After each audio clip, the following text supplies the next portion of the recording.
عليكم ورحمة الله وبركاته. إن الحمد لله نحمده ونستعينه ونستغفره. أعوذ بالله من شرور أنفسنا ومن سيئات أعمالنا. من يهده الله فلا مضل له ومن يضلل فلا هادي له. أشهد أن لا إله إلا الله وحده لا شريك له وأشهد أن محمدا عبده ورسوله وبعد. Kita melanjutkan larangan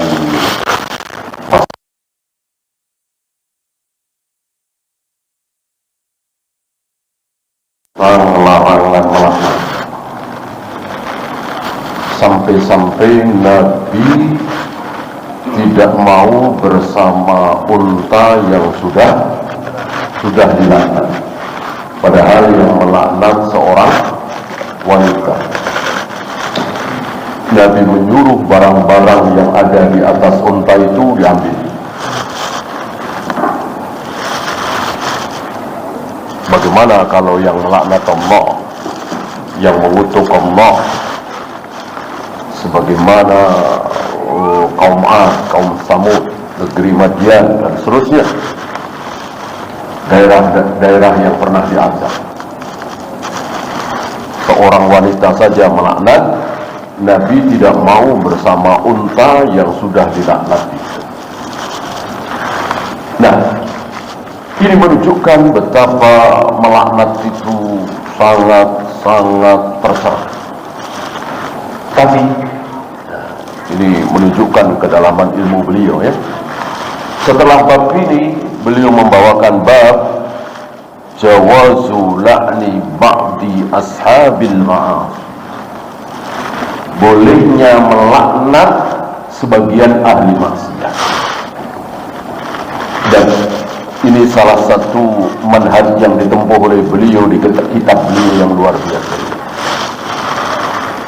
Ketika beliau membahas tentang zuhud, tidak bernafsu dengan dunia, setelah itu beliau membahas apa?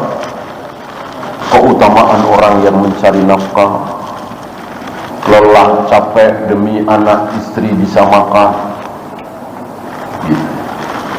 Jadi agar kaum muslimin itu tidak terlalu ke kanan, tidak terlalu ke kiri, tapi berada di tengah, ummatan wasatah. Ketika beliau membahas tentang keutamaan sedekah dermawan, habis itu beliau bahas tentang tercelanya minta-minta, agar orang-orang miskin itu menahan diri. Jangan mentang-mentang orang kaya disuruh sedekah, lalu si miskin ini berharap dikasih sedekah, bahkan minta-minta. Bagaimana hari ini? Kalau yang nyuruh sedekah itu para ulama, para kiai, para ustaz, silakan sedekah kemana? Ini yang nyuruh sedekah orang-orang miskin. Orang-orang kaya disuruh sedekah, lalu si miskin ini menunggu-nunggu. Tentu yang seperti ini tidak disukai. Jadi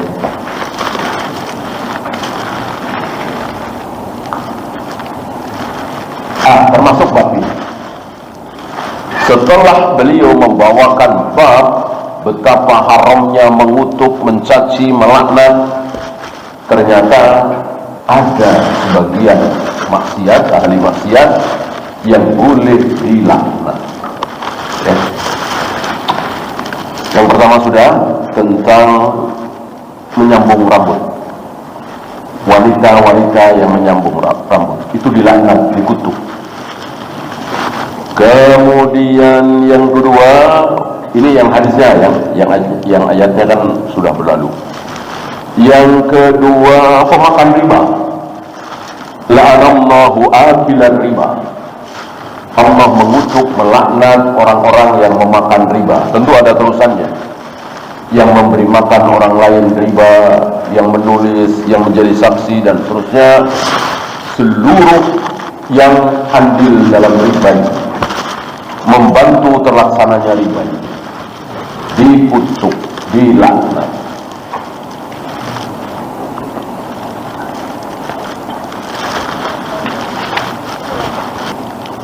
Kemudian pelukis, ini pun sudah tentu pelukis manusia dan hewan. Di luar manusia dan hewan tidak dilaknat, dan itu kan banyak sekali. Ada pohon, ada batu, ada sungai, ada gunung, pemandangan, matahari, bintang, bulan, banyak sekali. Ratusan, mungkin ribuan. Yang tidak boleh dilukis cuma dua, manusia dan hewan yang bernyawa. Ancamannya berat. Bahkan dikatakan asyaddun nasi adaban, manusia yang azabnya paling dahsyat, al-musawwir, para pelukis. Kemudian la'anallahu man ghayyara manaral ardh, Allah mengutuk, melaknat orang yang merubah-rubah batas bumi, batas tanah, dengan maksud supaya tanah dia nambah setengah meter kali 200 meter panjangnya. Ini dilaknat, dikutuk, dan nanti akan dikalungkan. Bukan cuman setengah meter kali 100, tapi ke bawahnya 7 lapis. Karena sebagaimana langit ada 7 lapis, begitu pula bumi.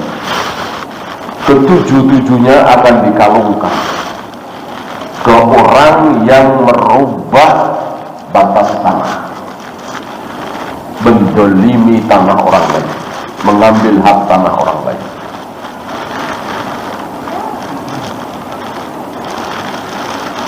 Kemudian la'anallahu sariqa yasrikul baydata, Allah mengutuk, melaknat pencuri, walaupun yang dicuri itu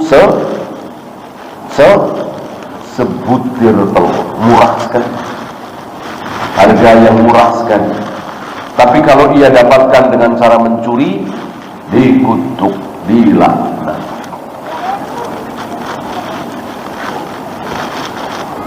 Kemudian sepertinya ini belum ya, la'anallahu man la'ana walidayhi, Allah mengutuk, melaknat orang yang melaknat kedua orang tua.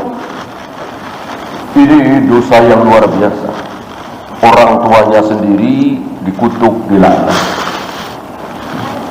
Ini ada hubungannya dengan Nabi melarang mencaci maki ayahnya sendiri.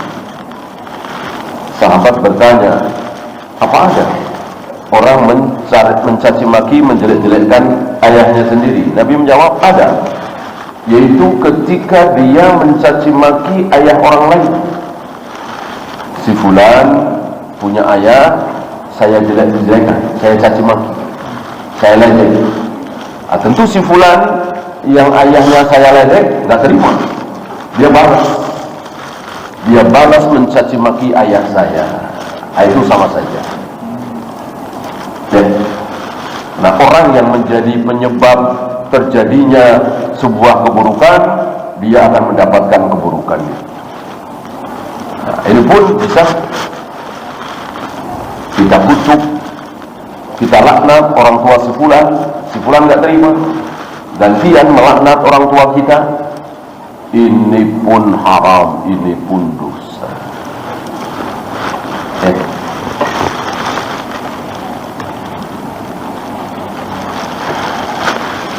Kemudian wala'anallahu man dzabaha li ghairillah, Allah melaknat orang yang menyembelih untuk selain Allah. Banyak saudara-saudara kita menyembelih untuk selain Allah, biasanya di atas kuburan, makam, atau di tempat-tempat tertentu, ya, untuk dipersembahkan.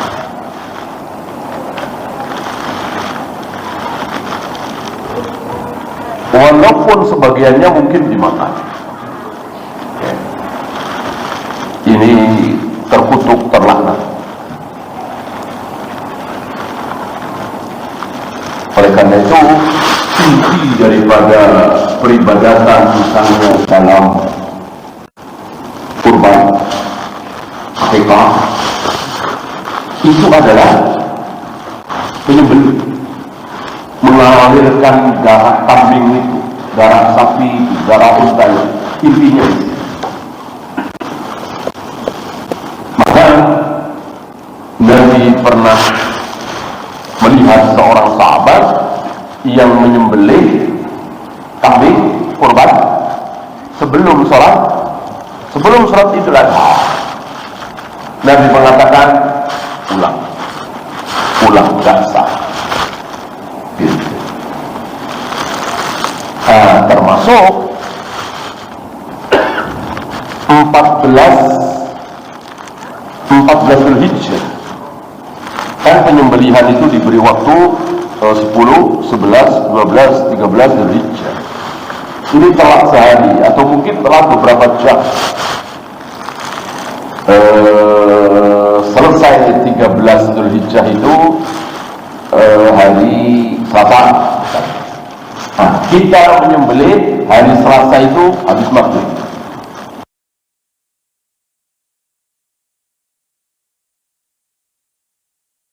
Kalau sah, ya tidak sah. Ya, karena inti peribadatan itu adalah menyembelih itu. Tidak boleh di luar yang ditentukan. 10, 11, 12, 13. Kalau akikah di hari itu.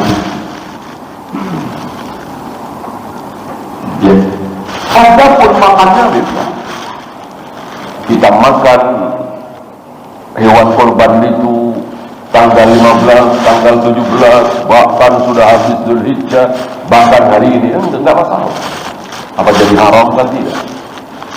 Apa kehilangan keutamaan kan tidak? Ya boleh-boleh saja. Dan termasuk akikah. Ketika dimakan di hari ke-8, ke-9, ke-10, enggak masalah. Yang penting penyembelihan itu hari ke-7, Yaumussabat. Kenapa? Karena inti dari peribadatan itu adalah menyembelih.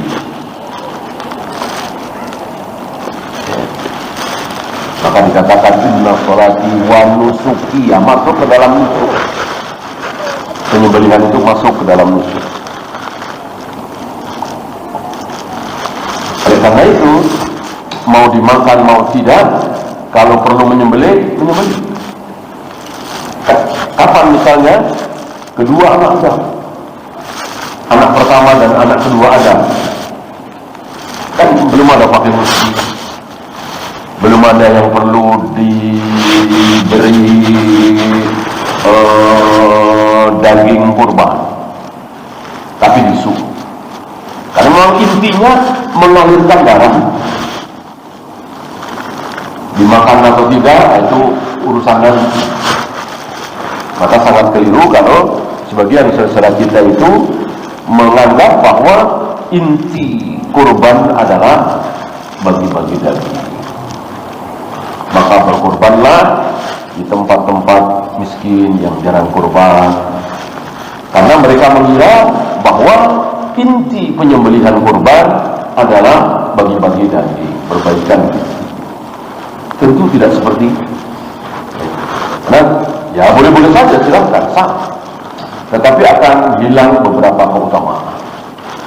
Misalnya menyembelih sendiri, menyaksikan penyembelihan, ikut memakan daging kurban itu, kan hilang semua.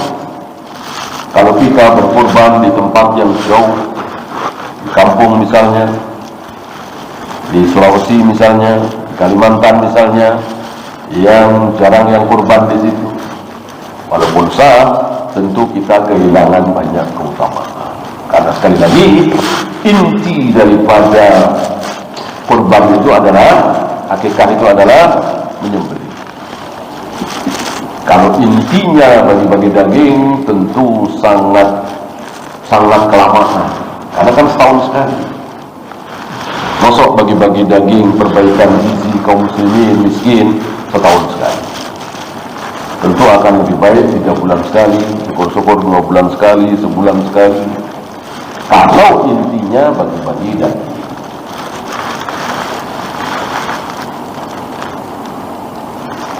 Man ahdatsa fiha hadatsan, ini disingkat oleh beliau, diawali dengan Madinah.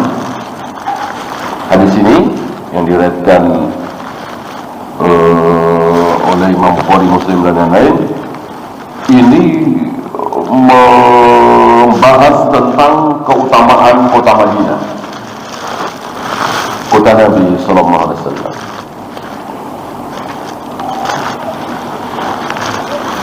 Bahwa Madinah itu tanah haram, batasnya dari sini dan seterusnya.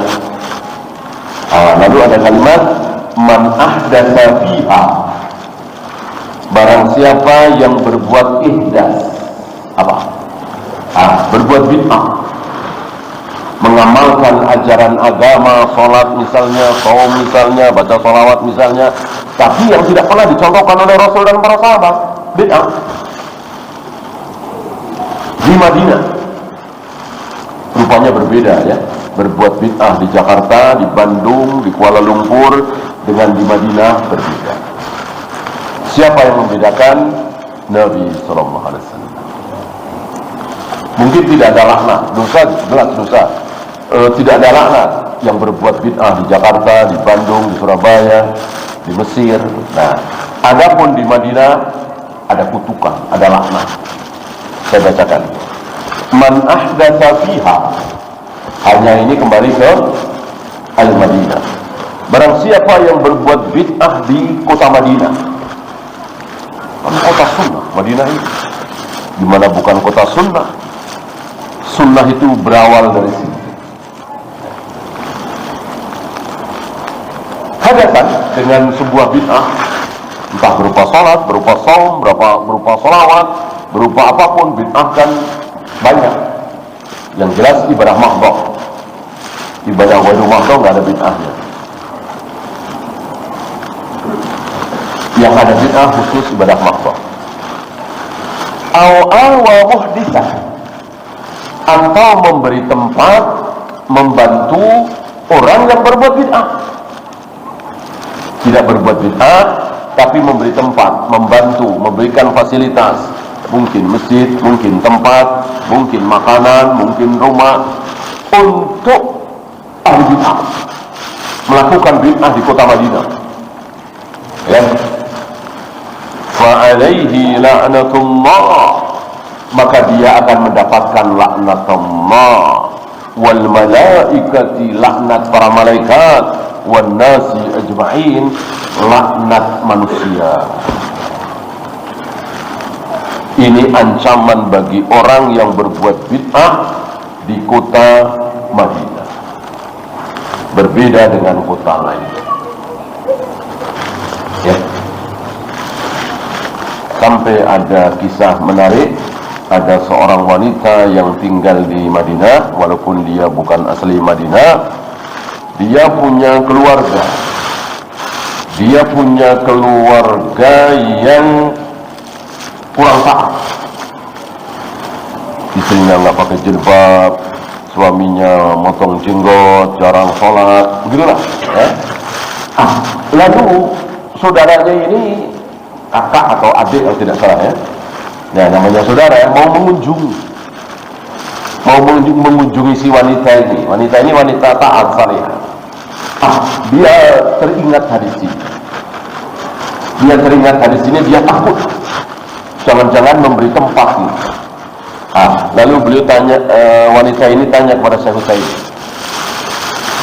Dijawab oleh Syekh Utsaimin, terima saja. jangan ditolak. Walaupun dia nggak pakai jilbab, walaupun dia mencukur jenggot, walaupun dia mungkin jarang sholat, yang penting dia tidak berbuat bid'ah. Kan hadisnya ini berbuat bid'ah. Berarti bukan syahwat. Kalau syahwat, ya jelas dosa. Tapi tidak dikutuk, tidak dilaknat. Ya, dikutuk, dilaknat, jelas dosa. Dosa belum tentu dikutuk, belum tentu dilaknat.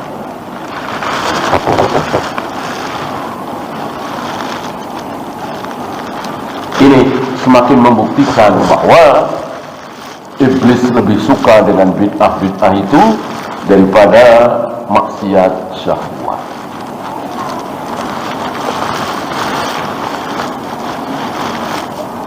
Kemudian ini disingkat lagi, ini panjang sekali riwayatnya dan pernah kita lewati kisah tentang Bi'ru Ma'unah. 70 sahabat Nabi yang hafal Al-Quran diundang oleh suku Ri'lin, Zakwan, Usayyah untuk mengajari kami Al-Quran. Tentu dengan antusias Rasulullah mengirim 70 sahabat yang hafal Al-Quran ini untuk mengajarkan Al-Quran kepada suku Ri'lin, Zakwan, Usayyah. Tahu-tahunya 70 sahabat itu dibantai, dihabis. Ya, sedih sekali Rasul dan para sahabat. Saking sedihnya Nabi mengucapkan ini dalam kunut nazilah. Sebulan beliau berkunut nazilah, mengutuk, melaknat, mendoakan buruk untuk Ri'lin, Zakwan, Usayyah, 3 suku yang membantai 70 qurra. Allahumma al'an Ri'lan wa Zakwan wa Usayyah. Ya Allah, kutuklah suku Ri'lin, suku Zakwan, suku Usayyah, asawallaha wa rasulah, di mana mereka telah bermaksiat durhaka kepada Allah dan Rasul. Tentu kita tidak boleh menyebut suku ini ketika kita membaca kunut nazilah.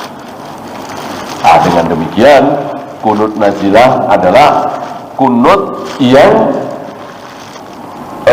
harus mengikuti pemimpin. Ya, misalnya sekarang kita berkunut ya untuk mendoakan saudara-saudara kita yang sedang dibantai oleh Yahudi, atau waktu itu saudara-saudara kita di Bosnia dibantai oleh tentara Serbia, atau di Ambon. Kan beberapa kali kita lewati masa-masa seperti itu. Maka disunahkan kunut nazilah. Bagaimana kalimatnya? Tentu tidak ada dari Nabi. Kalau mencontoh Nabi, ya salah. Masuk menyebut-nyebut suku Ri'lin, Zakwan, Usayyah.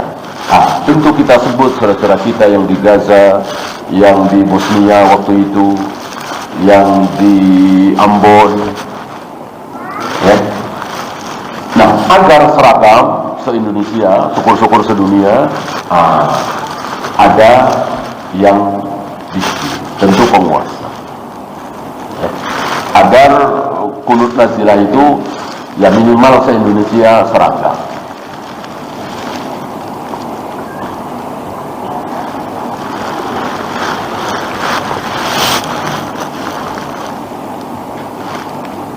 Kemudian turun ayat dalam surah Ali Imran, laisa laka minal amri syai', bukan urusanmu ya Muhammad mengutuk itu. Nabi paham dengan turunnya ayat ini Allah menghendaki untuk diakhiri kunut nazilah itu, sekaligus larangan kepada Nabi untuk mengutuk orang per orang, suku per suku.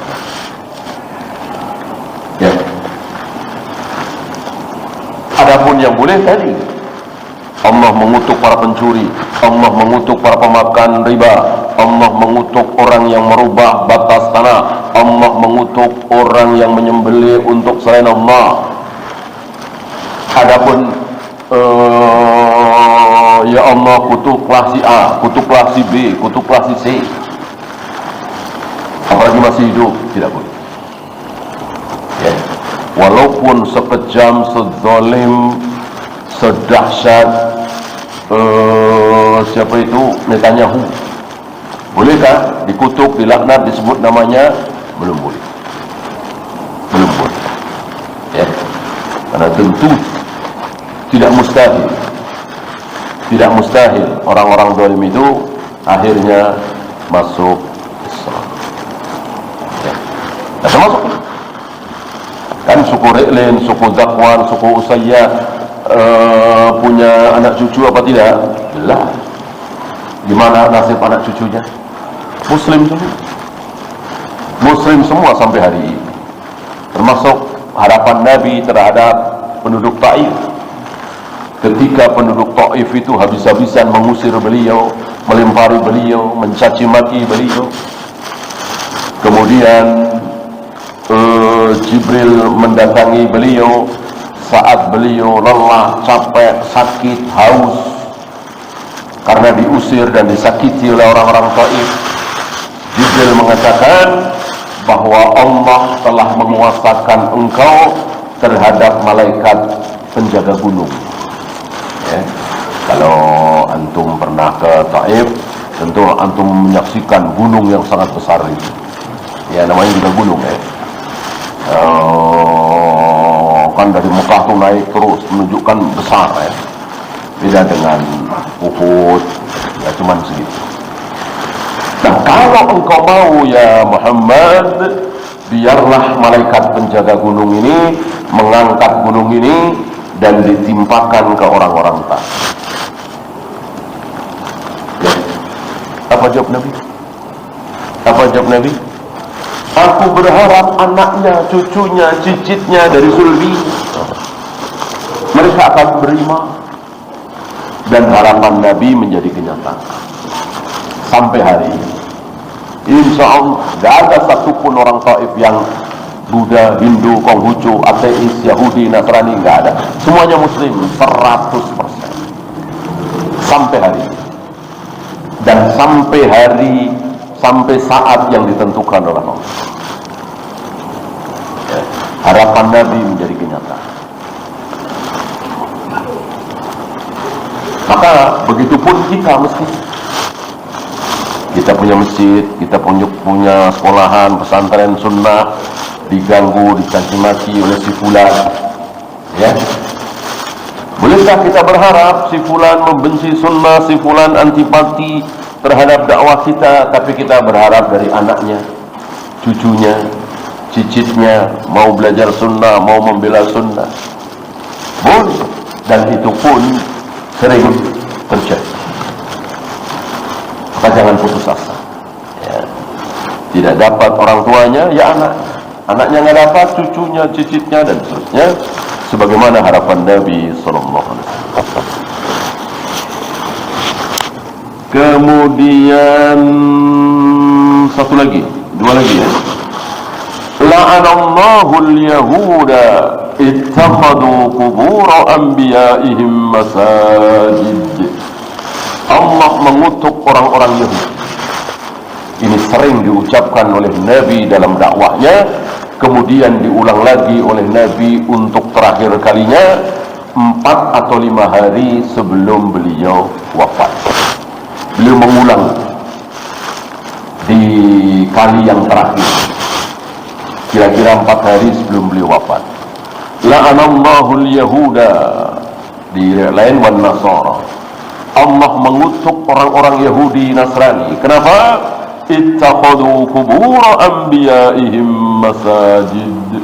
Karena mereka menjadikan kubur-kubur para nabi menjadi masjid. Itu kubur para nabi. Mungkin Nabi Yahya, mungkin Nabi Zakaria, mungkin Nabi Yusuf bin Nun, kuburannya dibikin masjid. dikutuk oleh Allah, dilaknat oleh Allah. Apalagi kuburannya Mbah Kiai pula, ulama pula, Nabi dikutuk. Kalau kuburan itu dijadikan masjid, tempat ibadah, apalagi yang derajatnya di bawah Nabi, kan imbabil aura, ya kan? Lebih dikutuk lagi, lebih buruk lagi.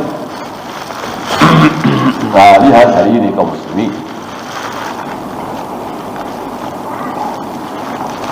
telah tertipu oleh iblis.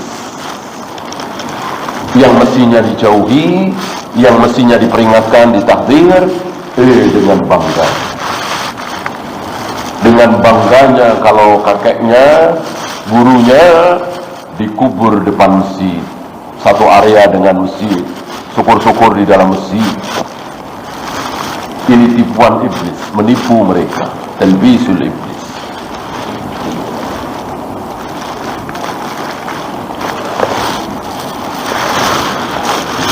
Dan tidak ada apa-apanya kuburan.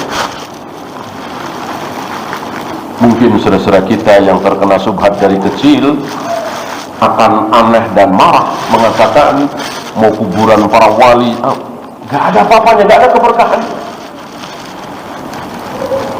Kalau kuburan itu ada keberkahannya, tentu yang paling berkah adalah kuburan Nabi SAW, kuburan Nabi Musa, kuburan Nabi Yahya, Zakaria, Ibrahim, Ismail, Ishaq, Yaqub. Kenyataan, Allah tidak pernah memberitahukan kepada Nabi, Nabi tidak pernah memberitahukan kepada para sahabat, nih Nabi Musa kuburnya di sini, catat. Nih Nabi Ibrahim kuburannya sebelah sini, catat. Nih Nabi Ismail kuburannya sebelah sini, kunjungi. Jangan. Apa iya Allah dan Rasulnya menghalangi kaum muslimin dari keberkahan kuburan? Kalau seandainya kuburan para nabi ada keberkahan, bukan sifat Allah begitu, menghendaki keburukan kalau begitu, kan? Bakhil terhadap kebaikan. Tidak ada jalan menuju surga yang belum diterangkan oleh Allah dan Rasulnya. Tidak ada jalan menuju neraka yang belum dijelaskan oleh Allah dan Rasul.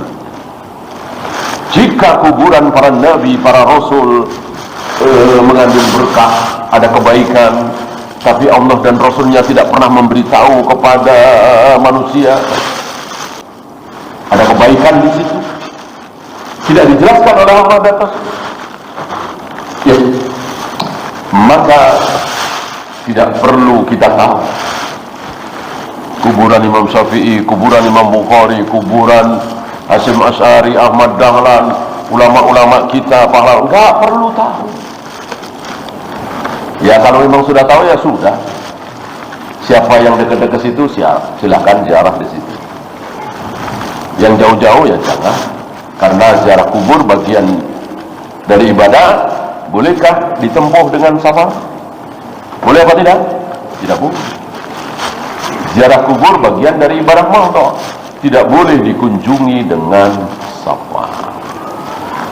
Seluruh ibadah mahdoh, sholat, i'tikaf, masuk ziarah kubur, tidak boleh dikunjungi dengan safar kecuali menuju tiga masjid. Di luar 3 masjid itu, dan itu 3 masjid ya, bukan 3 masjid plus 1 kuburan, yaitu kuburan Rasulullah. Enggak, masjid larangan, bukan kuburan Nabi SAW. Jadi kaum muslimin sedunia datang ke Madinah, tujuan utamanya adalah apa? Sholat di masjid. Sholat di masjid. Setelah sholat atau besoknya silahkan ziarah ke kubur Nabi.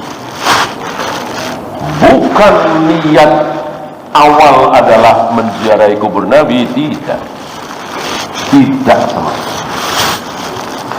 Ada seorang ahli bid'ah besar di negeri kita ini, alhamdulillah sudah tidak ada. Beliau mengatakan seperti itu, kaum muslimin sedunia datang ke Madinah, tujuan utama adalah ziarah ke kubur Nabi. Jelas ini talbisul. Ya, yang terakhir, la'anal mutasyabbihina minar rijali bin nisa wal mutasyabbihati minan nisa'i bir rijal.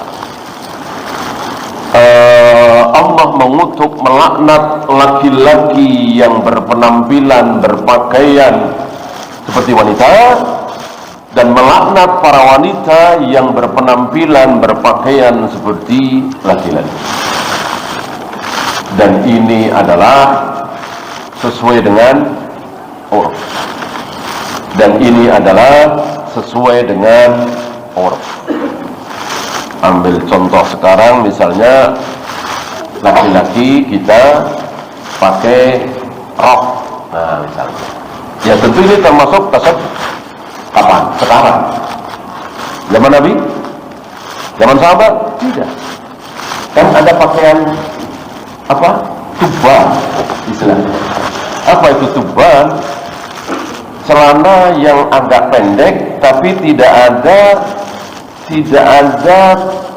tengahnya, ya. Ya kalau celana kan ada tengahnya, itu celana. Ini enggak ada keterangan di kamusnya seperti itu.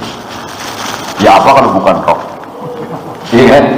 Jadi para sahabat itu pakai rok, sedengkul, ya kayak di apa itu? Kayak di film-film zaman dulu kan gitu. Ya itu pakai.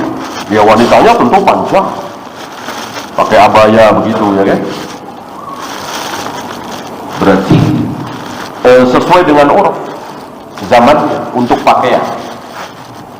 Gitu. Nah, justru sekarang yang pakai pakaian seperti itu menyerupai wanita. Dulu memang pakaian laki-laki begitu. Pakaian laki-laki ada yang sampai bawah, ada yang sampai dengkul doang.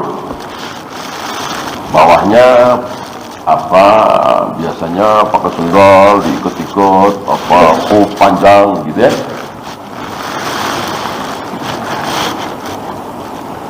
Berbeda dengan jenggot, berbeda dengan merapikan kumis. Ini bukan uruf.